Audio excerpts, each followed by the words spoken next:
Buenas tardes, quisiera presentar unos ciertos argumentos en contra de un abogado contra la demagogia. En este caso, un abogado contra la demagogia es un youtuber español de nombre Aitor, del cual sigo el canal desde hace mucho tiempo y que yo siento que realmente es una persona bien intencionada. Al menos en un principio sí lo era, y que tiene o tenía las intenciones de cambiar las cosas a mejor. Hoy en día ya no estoy tan seguro, porque veo algunas cosas que no me gustan. Creo que hay tres ideas o tres argumentos que quiero utilizar contra su canal actualmente, en forma de crítica constructiva, por supuesto. El primero es que está utilizando la misma dialéctica del marxismo cultural para vender sus ideas. La segunda es que se ha vuelto populista. Y la tercera, que la democracia directa no es la panacea que él promueve o promete. Vamos a centrarnos primero en el discurso del marxismo cultural.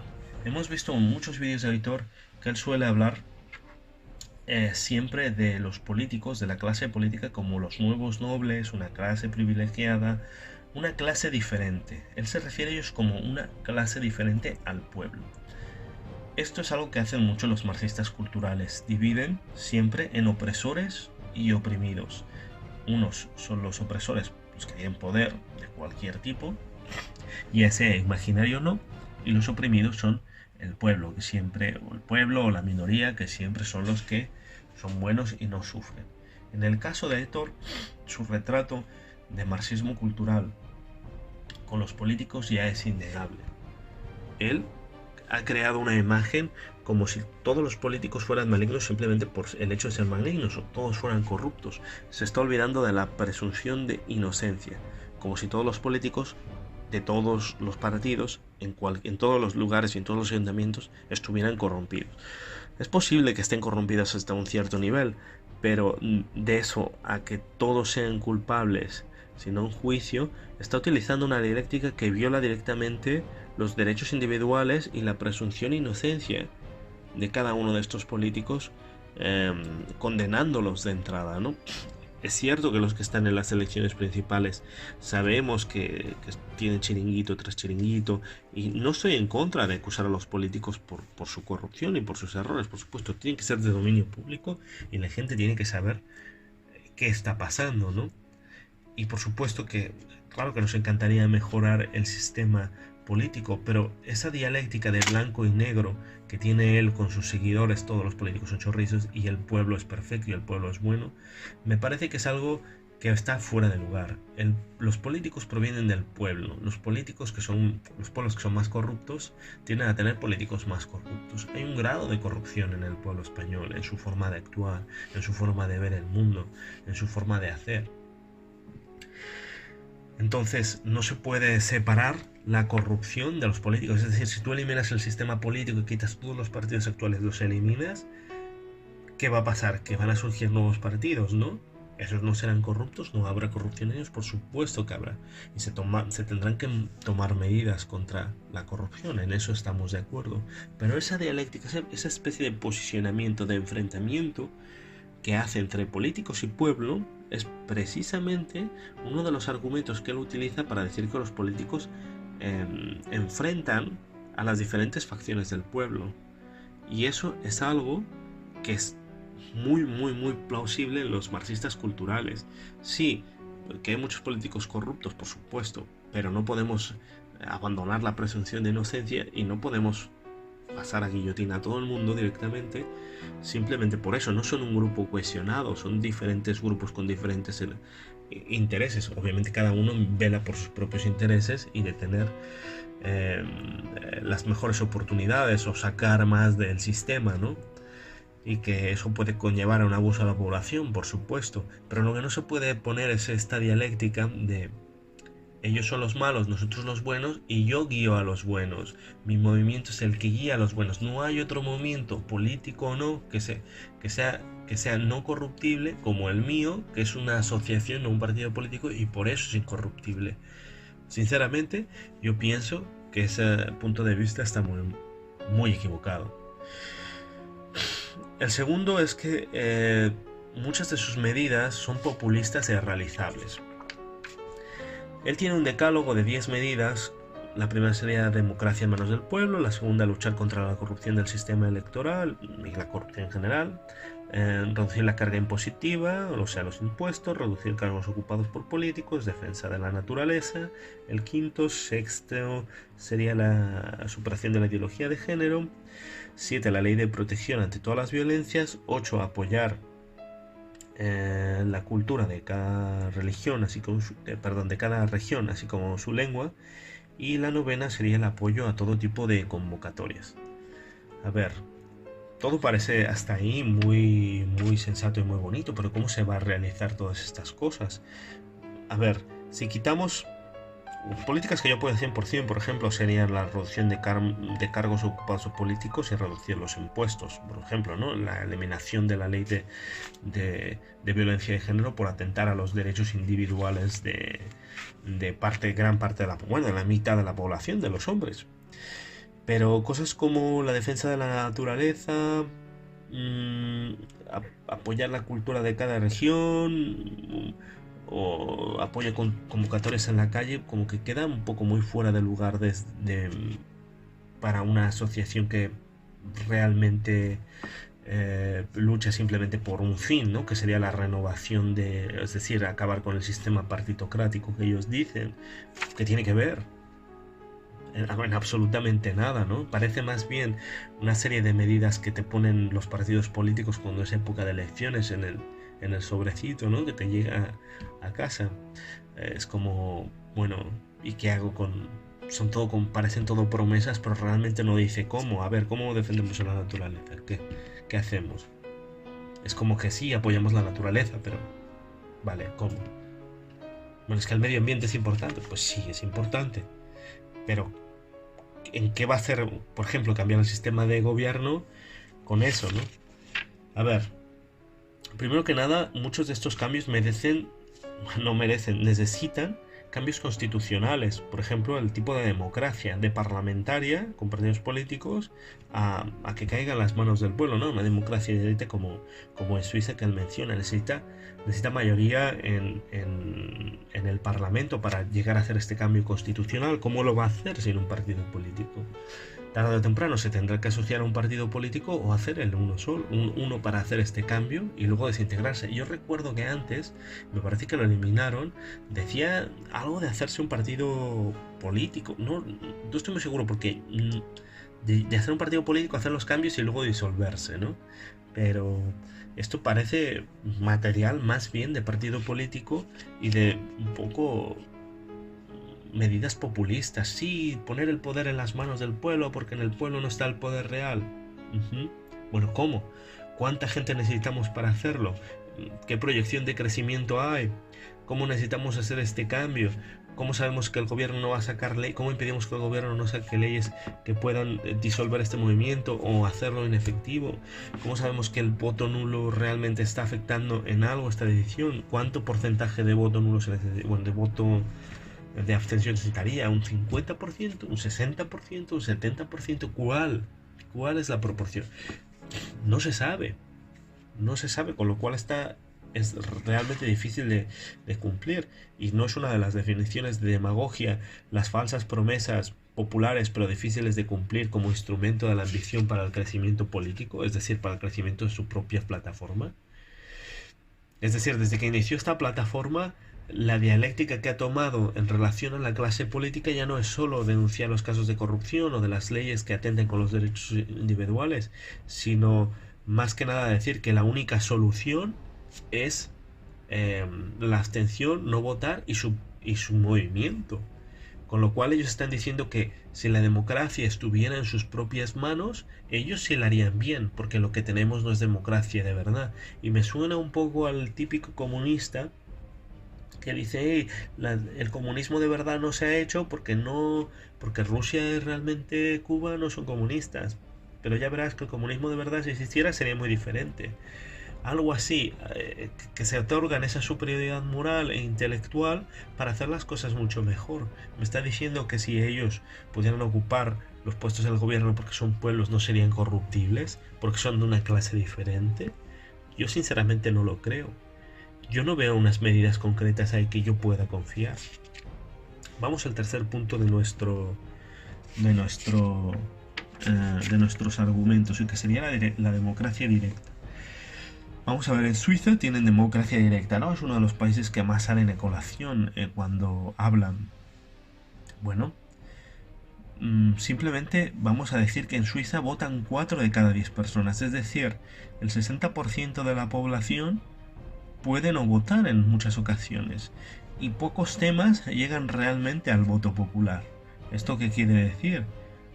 Si ellos tienen una abstención del 60%, ¿no quiere decir que están en contra del sistema que tienen? ¿O simplemente se lo toman como que es lo que es, abstención, no como un movimiento social? Tengamos en cuenta que si en Suiza votan 4 de cada 10 personas teniendo las mayores posibilidades democráticas del mundo, bueno, realmente no son una democracia tan directa, ¿no? Es una democracia semidirecta. Vamos a otros países. Hay otro país que tiene democracia directa o semidirecta, es Uruguay. Este tiene menos abstención, tiene un 30%. Pero ¿es cierto que Uruguay es un país que no tiene corrupción? Bueno, Uruguay es el país número 23 en corrupción, en un país donde el gobierno decreta que es corrupción. Es bastante gracioso, ¿no? Este país está gobernado por la izquierda, por una especie de Podemos que se llama el Frente Amplio, que aglutina a los partidos de izquierdas desde 2006. Su saldo migratorio es negativo en 50.000 personas, es decir, emigran más personas de las que emigran fuera de Uruguay, más personas de las que llegan. Quiere decir que las personas más preparadas del país se van. Uruguay recibe 69 millones de dólares en reembolsos de gente que vive fuera de Uruguay. Eso quiere decir que reciben más dinero de fuera del que realmente la gente que está emigrada ahí produce, con lo cual no llama mucho, no llama demasiado. Uruguay además está en el puesto número 55 en índice de desarrollo humano. Está estancado ahí desde 1990, es decir, bueno, no, ha subido cuando gobernaba la derecha y volvió a bajar, ha ido bajando, hasta que otra vez está en la misma posición que en 1990 desde que gobierna el Frente Popular. Recordemos que tiene democracia directa y está gobernado por un Podemos. A ver, ¿qué más problemas tiene? Uruguay tiene un estancamiento económico desde 2004. Justo antes de que empezara a gobernar el Podemos de ahí. Tiene un 60% de abandono escolar en educación secundaria. Tiene una tasa de suicidios de 20,5 por cada 100.000 habitantes. Tiene 8,1 homicidios por cada 100.000 habitantes. Y el índice de robos violentos aumentó en un 53,8% con 29.904 robos violentos en 2018, y el 69,7% de esos robos fueron con usos de armas de fuego. Sí, me parece un país muy con todos los problemas solucionados, ¿verdad? Ahora hablemos un poco de José Mujica, que fue el presidente más famoso de Uruguay, que ¡guau!, cómo les encanta. Un presidente que bebía en la pobreza y servía al pueblo. Todo lo daba en todo su sueldo, que él recibía lo daba en una donación, sí, a una asociación que trabajaba para su mismo partido político, dando una imagen muy falsa, haciendo exactamente lo mismo que Podemos, que él se quejaba, y en un país con democracia directa en el cual este hombre, fuera de Uruguay, es adorado como un dios, pero eso sí, estuvo en el poder muchos años. El gobierno, ellos ¿qué hicieron? Legalizaron la marihuana, pero el gobierno lo adjudicó solo a 2 empresas la producción de cannabis, creando, por supuesto, intervencionismo del gobierno, y que realmente es más un narcotráfico legal dentro del propio gobierno. Estos son algunos de los problemas que tiene Uruguay. No me parece un país perfecto a pesar de que tenga democracia directa. Me parece que es un país con muchos problemas. Y aunque se esté por encima de España en el índice de, de percepción, ¿no? En el índice de percepción de corrupción, en el IPC o no sé cómo se llama, pues realmente también es que el gobierno controla qué es corrupción y qué es no. Así que tenemos un país que es altamente mediocre, donde la gente estudiada se va y solo queda la pobre gente, y además tiene los impuestos más altos de América Latina. Bueno, creo que es el cuarto país con impuestos más altos, si no me equivoco ahora mismo. Tiene unos impuestos que serían como... bueno, si tú te compras una casa en Madrid, los impuestos serían el doble que en Madrid. El doble. En un país que son 3 millones de habitantes. O sea, nada. Y dice que es un país con gran repartición de la riqueza. Pues claro, porque no hay ricos, no hay grandes empresas nacionales. Es un país altamente sindicalizado, donde los trabajadores en huelga pueden tomar la fábrica. Eso quiere decir que ¿qué empresa va a ir a poner ahí? Es un país donde no va capital y donde todo lo pagan los pobres con tremendos impuestos. La cantidad de gente que emigra fuera de Uruguay cada año, que es la más preparada, atestigua que se ha quedado como una población altamente mediocre, y eso que es una democracia semidirecta. ¿Será que la democracia semidirecta lo arregla todo como propone este partido? Bueno, yo les propongo algo. ¿Qué tal si en lugar de fijarnos en los países con democracia directa o semidirecta, nos fijamos en el índice de corrupción mundial? ¿Cuáles son los países menos corruptos y qué tienen en común? Vamos a ver, en el número 1 está Dinamarca, es una monarquía parlamentaria. Creo que no empezamos bien. Nueva Zelanda, monarquía constitucional y democracia parlamentaria. Finlandia, el gobierno es un parlamento. Suecia, monarquía constitucional. Singapur, parlamento tipo inglés con democracia multipartidista. 6. Suiza, finalmente alguien con democracia directa. En el número 6, democracia directa. Número 7, monarquía constitucional. Parlamento. Países Bajos, monarquía constitucional. Canadá, gobierno parlamentario y monarquía constitucional. Es decir, 8 de los 10 primeros puestos. 8 de los 10 primeros puestos de menor índice de corrupción, es decir, los países que tienen menor índice de corrupción en el mundo son monarquías parlamentarias. Y me estás diciendo que todo lo que va a resolver los problemas de España, que todo lo que va a resolver los problemas de la corrupción es la democracia directa, teniendo como ejemplo a Uruguay también, del cual nunca se habla. ¿Qué más cosas podemos decir? Bueno, demos la lista de los 10 países con más libertad económica, ¿no? Países o regiones: Hong Kong, Singapur, Nueva Zelanda, Suiza, Australia, Irlanda, Reino Unido, Canadá, Emiratos Árabes y Taiwán. Hay al menos 4 coincidencias aquí, que es raro. Pero he de decir que estos países también están por debajo de estos 10 en el índice de corrupción económica, pero también están en niveles más altos que España, por supuesto. ¿No será que el liberalismo y las medidas liberales es lo que realmente, la libertad económica, lo que realmente crea una sociedad menos corrupta? Es decir, a menos poder tenga el gobierno dentro de la sociedad, no importa la forma de gobierno, es lo que realmente crea la riqueza y la percepción de menos corrupción. Vamos a otro punto. Quiere apoyar las pensiones, ¿no? Siempre le preocupan mucho las pensiones. Bueno, de los 3 países con los mejores sistemas de pensiones del mundo, los 3 primeros puestos, no voy más atrás porque si no me voy a tardar mucho, son Holanda, Dinamarca y Australia. 3 países con sistemas de pensiones mixtos. Los 3 tienen un pilar público y 2 privados. ¿Qué podemos extraer de todo esto? ¿Cuál es la conclusión? La conclusión es que un abogado contra la demagogia realmente está utilizando demagogia para barrer a ese movimiento. Él está barriendo para casa, está barriendo para el movimiento de regeneración político de España, que crece cada vez más, en lugar de centrarse realmente en lo que le dio el boom inicial de su canal y de la gente que realmente lo sigue ahora. Es que él hablaba muchas veces sobre lo que está mal en la política, sobre las leyes que son injustas, sobre los privilegios de los políticos, y con gran razón.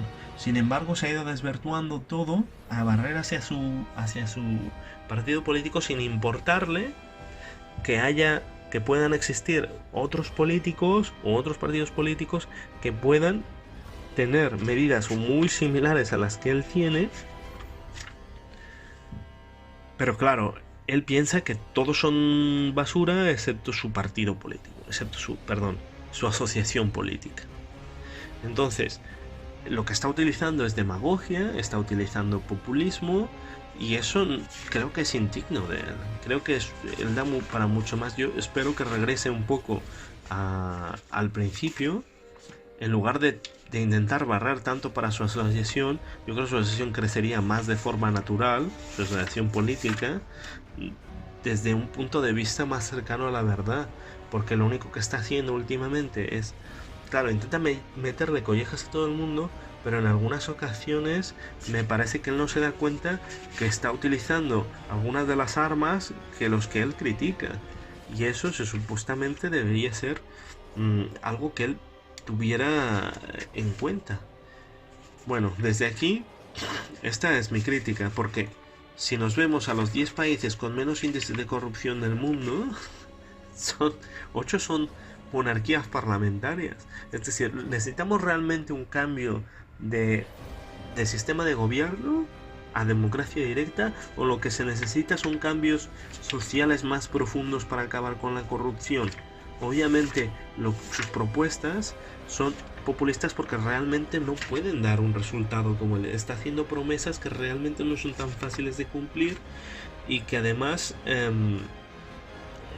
necesitan por fuerza pasar por un partido político, una asociación política, para que realmente entre en el efecto. Por mucho que la gente se queje, si tenemos en cuenta la abstención en Suiza, que es del 60% casi, pues, ¿qué tenemos ahí? O sea, ¿qué significa eso? Que aunque esté el 60% de abstención, les vale un gorro. ¿Cuál es el punto? Entonces, mientras no tenga unas medidas concretas, mientras realmente no haya unos objetivos concretos, mientras todos sean buenos deseos y palabrerías, pero eso sí, barro para unirlos a mi asociación, yo sinceramente, yo no me voy a subir a ese carro, y aunque seguiré viendo sus vídeos porque me parecen interesantes, a mí me parece que la gente que visita su canal tiene que tener en cuenta que también es una persona que utiliza los populismos para barrer hacia sus fines políticos, y eso, amigos míos, se llama demagogia. En todo caso, yo dejo aquí este pequeño vídeo contra la demagogia de un abogado contra la demagogia. Hasta otra.